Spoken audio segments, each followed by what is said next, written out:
Assalamualaikum warahmatullahi wabarakatuh. Rahayu Sagung Dumadi.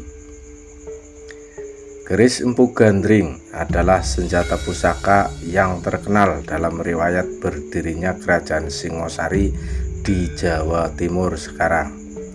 Keris ini terkenal karena kutukannya yang memakan korban terus-menerus. Keris Empu Gandring dibuat oleh seorang pandai besi yang dikenal sangat sakti yang bernama Empu Gandring. Pusaka ini dipesan oleh Ken Arok, salah seorang tokoh penyamun yang menurut seorang Brahmana bernama Loh Gawe adalah titisan Wisnu.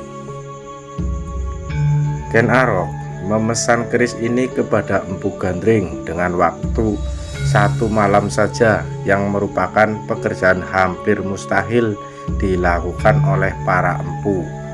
Namun Empu Gandring menyanggupinya dengan menggunakan kekuatan gaib yang dimilikinya.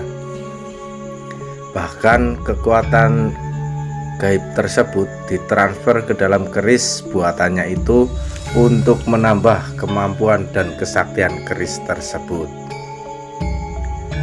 Setelah selesai menjadi keris dengan bentuk dan wujud yang sempurna, bahkan memiliki kemampuan supranatural yang konon dikatakan melebihi keris pusaka sakti lainnya pada masa itu,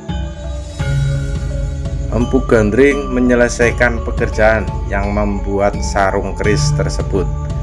Namun belum lagi sarung tersebut selesai dibuat, Ken Arok datang mengambil keris tersebut yang menurutnya sudah 1 hari dan harus diambil. Kemudian Ken Arok menguji keris tersebut, dan terakhir keris tersebut ditusukkannya pada Empu Gandring yang konon menurutnya tidak menepati janji karena sarung keris itu belum selesai dibuat. Dalam keadaan sekarat, Empu Gandring mengeluarkan kutukan bahwa keris tersebut akan meminta korban nyawa 7 turunan dari Ken Arok.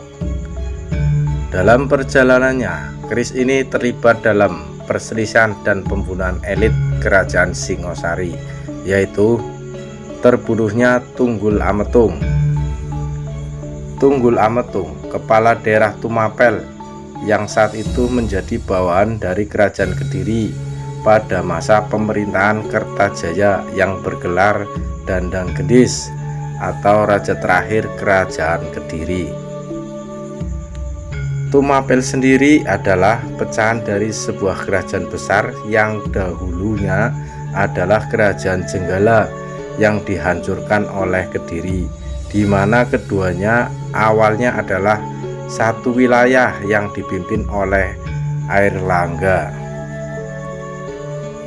Ken Arok membunuh Tunggul Ametung untuk mendapatkan istrinya yang sangat cantik bernama Ken Dedes. Ken Arok sendiri saat itu adalah pegawai kepercayaan dari Tunggul Ametung yang sangat dipercaya. Latar belakang pembunuhan ini adalah karena Ken Arok mendengar dari Brahmana Loh Gawe bahwa barang siapa yang memperistri Ken Dedes akan menjadi raja dunia dan menurunkan raja-raja besar di tanah Jawa. Sebelum Ken Arok membunuh Tunggul Ametung, keris ini dipinjamkan kepada rekan kerjanya yang bernama Kebo Ijo, yang sangat tertarik dengan keris itu dan selalu dibawa-bawanya kemana-mana untuk menarik perhatian umum. Bagi Ken Arok, peminjaman keris itu adalah sebuah siasat agar nanti yang dituduh oleh publik Tumapel adalah Kebo Ijo dalam kasus pembunuhan yang dirancang sendiri oleh Ken Arok. Saatnya berhasil dan hampir seluruh publik Tumapel termasuk beberapa pejabat percaya bahwa Kebo Ijo adalah tersangka pembunuhan Tunggul Ametung. Ken Arok yang saat itu adalah kepercayaan Tunggul Ametung langsung membunuh Kebo Ijo yang konon dengan keris pusaka tersebut. Terbunuhnya Ken Arok.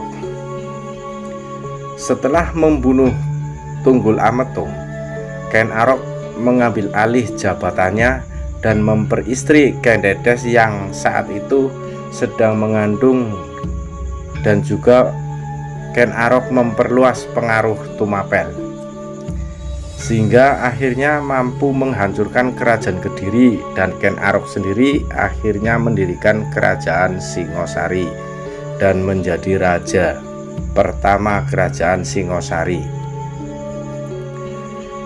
Rupanya kasus pembunuhan ini tercium oleh Anusapati, anak Ken Dedes dengan ayah Tunggul Ametung. Anusapati yang merupakan anak tiri Ken Arok mengetahui semua kejadian itu dari ibunya, yaitu Ken Dedes, dan bertekad untuk menuntut balas.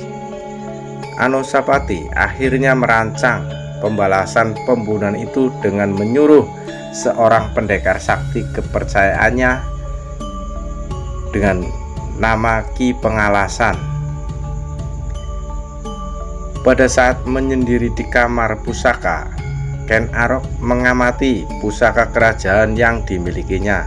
Salah satu pusaka yang dimilikinya adalah keris tanpa sarung buatan Empu Gandring yang kita kenal sebagai keris Empu Gandring. Melihat ceceran darah pada keris tersebut, ia merasa ketakutan, terlebih terdengar suara gaib dari dalam keris tersebut yang meminta tumbal. Ia ingat kutukan Empu Gandring yang dibunuhnya, dan serta-merta Ken Arok membanting pusaka itu ke tanah sampai hancur berkeping-keping. Ia bermaksud memusnahkan keris Empu Gandring tersebut. Namun ternyata keris tersebut melayang dan menghilang. Sementara Anusapati dan Ki Pengalasan merancang pembunuhan tersebut. Tiba-tiba keris tersebut berada di tangan Anusapati. Anusapati menyerahkan keris kepada Ki Pengalasan dengan yang menurut bahasa sekarang bertugas sebagai eksekutor terhadap Ken Arok. Tugas itu dilaksanakannya, dan untuk menghilangkan jejak, Anusapati membunuh Ki Pengalasan dengan keris tersebut. Terbunuhnya Anusapati. Anusapati mengambil alih pemerintahan Ken Arok, namun tidak lama karena Tohjaya putra Ken Arok dari Ken Umang akhirnya mengetahui kasus pembunuhan itu, dan Tohjaya pun memutuskan untuk menuntut balas. Tohjaya mengadakan acara sabung ayam yang sangat digemari Anusapati. Ketika Anusapati lengah, Tohjaya mengambil keris Empu Gandring tersebut dan langsung membunuhnya di tempat. Tohjaya membunuh berdasarkan hukuman, di mana Anusapati diyakini membunuh Ken Arok. Setelah membunuh Anusapati, Tohjaya mengangkat dirinya sebagai raja menggantikan Anusapati. Tohjaya sendiri tidak lama menjadi raja. Muncul berbagai ketidakpuasan baik di kalangan rakyat, bahkan kalangan elit istana yang merupakan keluarganya sendiri. Di antaranya Mahesa Cempaka dan Dyah Lembutal. Ketidakpuasan dan intrik istana ini akhirnya berkobar menjadi peperangan yang menyebabkan tewasnya Tohjaya. Setelah keadaan berhasil dikuasai, tahta kerajaan akhirnya dilanjutkan oleh Ranggawuni yang memerintah cukup lama, dan dikatakan dalam masa itu adalah masa damai kerajaan Singosari. Sejak terbunuhnya Tohjaya, keris Empu Gandring itu hilang, tidak diketahui rimbanya. Keris Empu Gandrik itu menurut beberapa sumber spiritual sebenarnya tidak hilang, dalam arti hilang, musnah, dan benar-benar tidak ketahuan keberadaannya.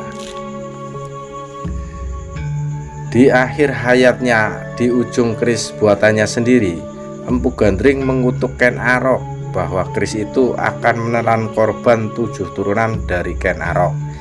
Sekarang marilah kita hitung dalam sejarah ataupun legenda yang kita ketahui. Yang pertama, Empu Gandrik, sang pembuat keris itu sendiri. Berikutnya Kebo Ijo, rekan dari Ken Arok. Ketiga, Tunggul Ametung, penguasa Tumapel saat itu. 4. Ken Arok, pendiri kerajaan Singosari. Kelima, Ki Pengalasan, pegawai Anusapati yang membunuh Ken Arok. 6. Anusapati, anak Ken Dedes yang memerintah. Ki Pengalasan membunuh Ken Arok. Ketujuh, Toh Jaya, putra Ken Arok dan dari selirnya Ken Umang. Demikian ulasan yang bisa kami paparkan. Mohon maaf atas segala kekurangan. Terima kasih atas waktu luangnya telah menonton video-video kami.